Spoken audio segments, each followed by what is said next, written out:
Question number 9 lies equals to যদি x equal to 1 তেন্তে দেখুৱা যে x square minus 2x plus 2 equal 0 গতিকে আমি লেফট হ্যান্ড সাইডটো লৈছো কি আছে x square minus 2x plus 2 x square মানে কিমান 1 minus I whole square minus 2 into 1 minus I plus 2 এতিয়া 1 minus I whole square কৰিলে কিমান হ'ব 1 plus I square minus twice I minus 2 into 1 2 minus আপোনাৰ plus মানে তোমাৰ plus 2 equal কিমান হ'ব 1 minus I square মানে কিমান minus 1 তাৰ পিছত next a minus 2 a plus 2 কটা গল এটো আৰু এটো কটা গল থাকিলে কিমান 1 minus 1 0 গতিকে আমাৰ ইকুয়াল আমি কি পালো ৰাইট হ্যান্ড সাইড পালো আশা কৰো বুজি পাইছা চাগে কোৱেশ্চন নম্বৰ 10 লাইছো নেক্সট কোৱেশ্চন নম্বৰ 10 আমি কনসেপচুয়াল ভিডিওটা স্টাৰ্টিংত কৈছিলো যে তোমালোকক এখিনি বস্তু পঢ়িবৰ কাৰণে দ্বিঘাত সমীকৰণৰ অলপ নলেজ লাগে মানে ঠিক আছে তো ইয়াতো হে দ্বিঘাত সমীকৰণ চেপ্টাৰটো অকমান পঢ়া হলে তোমাক অকমান বস্তুটো ইজি বুজি পালাহেঁতেন ঠিক আছে আৰু একো নাই হ'ব x square plus y square আছে গতিকে ইয়াত একো নাই মানে ক'ব গলে মানে a square plus b square আমি কেতিয়াও তাক ফেক্টৰ ফৰ্মত কনভাৰ্ট কৰিব নোৱাৰো যদি হে নম্বৰ দুটা ৰিয়েল নম্বৰ বা বাস্তৱ সংখ্যা হয় ঠিক আছে ইয়াত কি হ'ব ইয়াত আমি অকন বেলেগ কৰিব পাৰো মানে x square minus মই y square লিখিব পাৰো কেনেকৈ লিখিব পাৰো খালি মানে I y square লিখিব লাগিব ঠিক আছে উভতাই দিয়া I square মানে কিমান -1 -1 প্লাস হয় গতিকে এটো আমি a square minus b square pattern পাই গলো গতিকে x minus iy into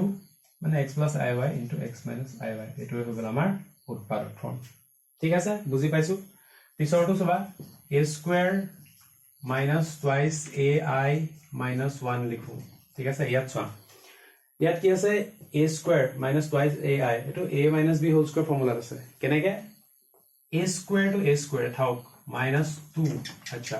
twice a into b মানে I তো ইয়াত minus 1 ৰ জায়গাত কি লিখিব পাৰা I square লিখিব পাৰা হয়নে হয় গতিকে ইয়াত কি হ'ব a minus I whole square মানে কি a minus I into a minus I তো দেখা দেখি এটো একদম ইজি ওলাই গল লাস্ট আমি 3 নাম্বাৰটো চাব লাগে ইয়াত কি আছে ইয়াত -7 আৰু প্লাস I root 6 আছে ঠিক আছে -7 টো আগফালে লিখিছো প্লাস I root 6 I টো থাকিব দিয়া I টো বহুত লাহেকে লিখিম এটা চোৱা আমি ইয়াত চাব কি লাগে যে টুৱাইস পাৰ্ট এটা উলিয়াব লাগে মানে এটোটো আমি somehow a plus b whole square বা a minus b whole square কৰিব লাগে মানে তো ইয়াত কি কৰিব লাগে চোৱা গুটেকিটা এলিমেন্ট কোড আছে গুটেকিটা পাৰ্ট কোড আছে মানে এটো কৈছো মই যে a7 টো জানো এটা বাস্তৱ সংখ্যা আৰু এটা কাল্পনিক সংখ্যাৰ মানে স্কয়াৰ কৰি পেলাই যোগ কৰি পেলাই আমি -7 টো পাইছো মানে ধৰা এই পাৰ্টৰ কথা কৈছো a2 আৰু a2 যোগ কৰি পেলাইহে আমি কি পাইছো এটো -7 পাইছো হয় গটিকে আমি এতিয়া ইয়াত a যেটো i6 ৰুট 2 আছে ইয়া পা আমি এনেকৈ বস্তুবিলাক ৰেঞ্জ কৰিব লাগিব যাতে এটো টুৱাইস ab ফৰ্ম এটা বনে মানে ঠিক আছে বাৰু তো মই কি কৰিলো 2 into I লিখিম into 3 into root 2 লিখিম ঠিক আছে 2 3 গুণ 6 6 থাকিলে I আছে I আৰু root 2 ঠিক আছে এতিয়া মই এহতক এটা কম্বিনেশনত মানে মিলাবলৈ চাব লাগিব এতিয়া চোৱা যদি মই 3 স্কয়াৰ কৰো তেতিয়ালে কিমান পাম 9 পাম আৰু যদি root 2 স্কয়াৰ কৰো তেতিয়ালে কিমান পাম root 2 স্কয়াৰ কৰিলে পাম 2 ঠিক আছে এতিয়া কথাটো হল মই এটো এলটা প্লাসতহে লিখিম a square plus b square মানে ধৰা এটো নহয় জানো formula a square plus 2ab plus b square নহয় জানো ঠিক আছে আৰু আমাক কি আছে a square আৰু b square প্লাস কৰি পেলাই মই -7 পাব লাগে ঠিক আছে গটিকে মই I এটা হয় root 2 ৰ লগত মানে পাতিব লাগিব নহলে মই 3 ৰ লগত পাতিব লাগিব চোৱা যদি মই I এটা অকল root 2 ৰ লগত লগাই দিও তেতিয়া কি হ'ব I square মানে root 2 whole square মানে এটো কিমান হ'ব -7 হ'ব এটোটা যদি প্লাস কৰি দিয়া কিমান হ'ব এনসার ওলাব 7 মোক কি লাগে -7 লাগে ঠিক আছে গটিকে মই কি কৰিম 3I whole square কৰিম কিমান পাম obviously -9 পাম আৰু কি কৰিম root 2 square কৰিম তেতিয়া কিমান পাম তেতিয়া পাম মই 2 এটা দুটা প্লাস কৰি দিয়াচোন কিমান হ'ব আনসাৰ হ'ব -7 গটিকে এতিয়া মই এৰেঞ্জমেন্টটো কেনেকৈ কৰিব লাগিব যে 2I 3 into root 2 মানে twice ab ঠিক আছে গটিকে এনেকৈ চোৱা যে I 3 whole square plus root 2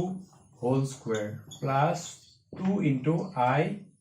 3 into root 2 এতিয়া মিলাই চোৱাচোন কিমান হ'ব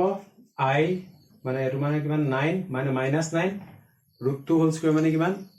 +2 -9 +2 কিমান হ'ব -7 হ'ব গতিকে মিলিলে হয় এতিয়া ইয়াকে লিখিম আমি I3